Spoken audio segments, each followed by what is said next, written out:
This has been a very interesting hearing. Mr. Waltz, welcome to Oversight. Yes, it usually gets like this. Look, let's be very clear. This isn't about Hunter Biden's white privilege. It's about Hunter Biden's Democrat privilege.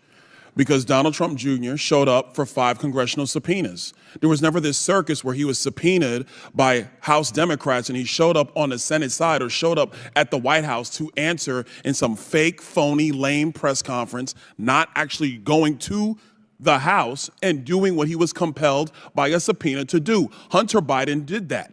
AOC jumped in with her trademark rapid-fire talking points. You could feel the temperature in the room spike instantly. She came in confident, trying to steer the narrative, dominate the mic, and blast through the hearing like she had everything figured out. But then, Byron Donalds steps in, and what happens next? Absolute masterclass. Donalds doesn't raise his voice, doesn't get flustered. None of that. Instead, he hits her with a calm, sharp, point-by-point breakdown that completely flips the momentum of the exchange. AOC tries to press him with these big, dramatic questions, and Donalds just slices right through them with facts, receipts, and that cool-headed, I came prepared today energy. Look, let's be very clear. This isn't about Hunter Biden's white privilege. It's about Hunter Biden's Democrat privilege. Because Donald Trump Jr. showed up for 5 congressional subpoenas. There was never this circus where he was subpoenaed by House Democrats and he showed up on the Senate side or showed up at the White House to answer in some fake, phony, lame press conference, not actually going to the House and doing what he was compelled by a subpoena to do. Hunter Biden did that. And then he has the unmitigated gall to show up here when we know that we're going through actually the legislation for contempt with, by the way, Mr. Chairman, we should actually get to the legislation of contempt. The speechifying is great, but let's do our business, members. He has the gall to come here, show up, and then when the Democrats are saying, hey, he wants to speak, he leaves. This is a joke. This is a farce. The man has been subpoenaed by Congress. Oh, and by the way, the January 6th committee, Mr. Raskin, which you did sit on, by the way, that was not a normally ordered committee of Congress because Nancy Pelosi did not want the Republican members that then Leader McCarthy put up. According to the courts, it was. My time, sir. Will you yield for a correction? I was respectful of your time. I didn't say anything. So, ladies and gentlemen, let's move forward with our business. He should be held in contempt. There was a subpoena. He did not answer it. Any other American will be held in contempt by Congress. Any other. This is Democrat privilege of the highest order. Let's do our jobs. I yield. Gentleman yields. Chair now recognizes Ms. Ocasio-Cortez from New York. Thank you, Mr. Chair. Just to address briefly,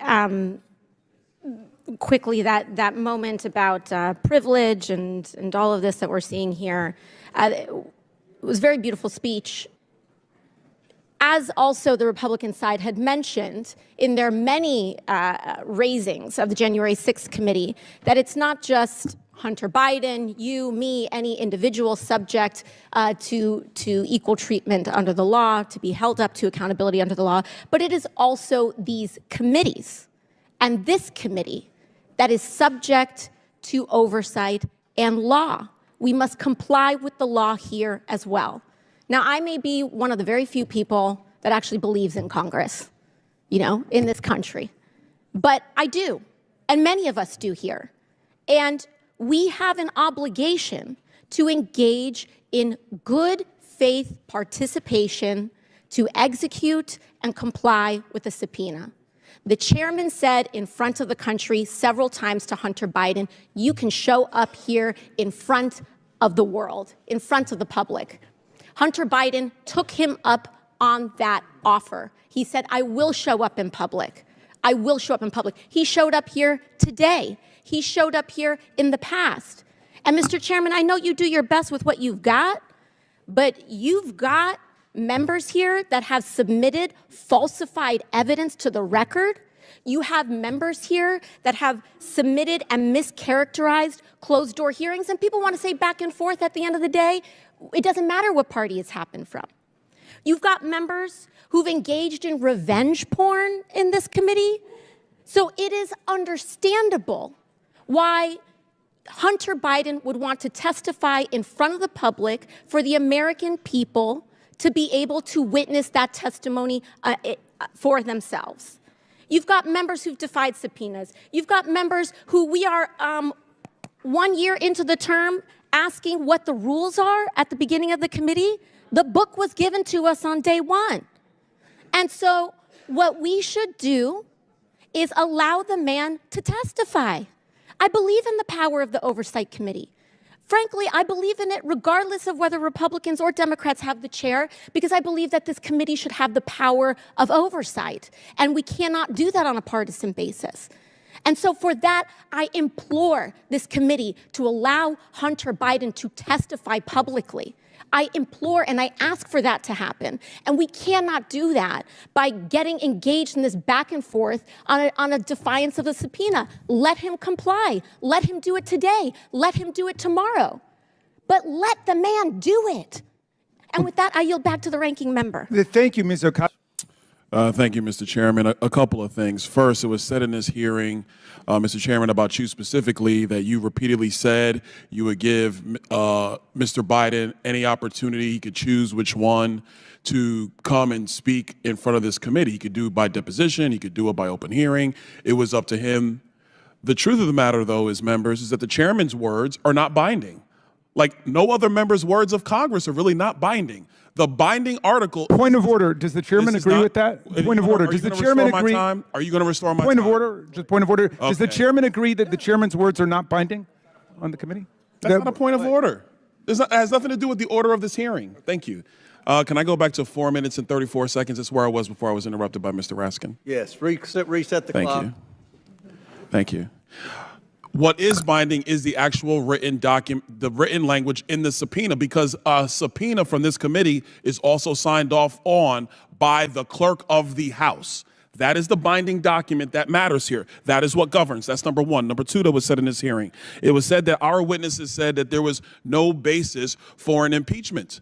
But remember, members on the Democrat side of the aisle, what was said by Mr. Turley at the time was that there was plenty of evidence for the continuation of an impeachment inquiry. And the purpose of that hearing was the relevance basis for an impeachment inquiry. The House has now voted for an impeachment inquiry. And one of the first things that the House did after the vote of an impeachment inquiry was to subpoena Hunter Biden to appear. Hunter Biden has evaded that subpoena. So flagrantly did he evade it that he decided to show up at the Senate side to give a press conference, and Eric Swalwell, a member of the House, helped him get that time on the Senate side to give a press conference. That's a flagrant violation of a congressional subpoena. Secondarily, he has the gall to show up here when we're actually discussing contempt.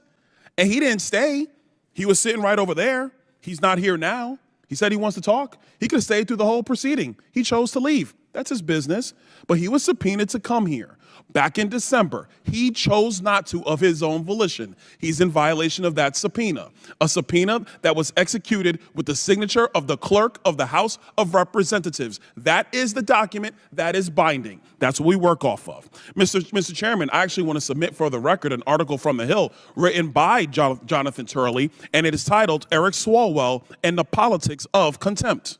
Without objection, so ordered. Thank you. I'm glad something got admitted to the record. A couple other points. One quick point I want to make, and this is in reference to the minority's report about this $7.8 million.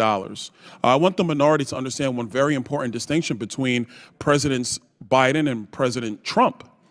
President Trump has an international real estate portfolio that he has amassed over decades. I'm quite sure if you go back through all of the hotel receipts before he was president of the United States, that you had foreign dignitaries staying at Trump hotels all across the world. Will the gentleman yield? I'm not going to yield, Mr. Raskin. I'm making a point. Because they're actually very nice hotels. They look good. People like staying there. President Trump was not running the Trump Organization when he was president of the United States. To my recollection, Eric Trump, the president's son, was actually running the Trump Organization when President Trump was president of the United States. So if he had a portfolio of hotels and people choose, through Expedia, through Kayak, through Hotels.com, if they choose to go and stay there, how is that the president being in violation of what the emoluments clause? That's what you're citing? Stop. Ladies and gentlemen, America, this is ridiculous. The Biden family has no business They've never had a business except for politics. And the one thing that the Oversight Committee, in conjunction with the Ways and Means Committee and in conjunction with the Judiciary Committee, has always been able to demonstrate is that they shook down foreign nations for millions, 26 million at the latest count and growing, millions. And there was never any business entity involved except public corruption and a pay-for-play scheme. We have questions for Hunter Biden. We issued a subpoena for him to answer said questions. He ignored a congressional subpoena as a private citizen. There are many attorneys on the other side of the aisle. At one point, you can literally see AOC pause, like she didn't expect him to push back with that level of detail. The whole room shifts. Staffers look up. Members lean in. Even the chair looks like they know something big just happened. Donalds keeps laying out his argument with precision, and by the end, it's crystal clear. He didn't just respond. He took control of the entire exchange. AOC walked in trying to dominate the conversation. But Donalds walked out having absolutely commanded the hearing. This is the kind of moment that reminds everyone why congressional debates can flip on a dime when someone actually brings the facts and confidence to back it up.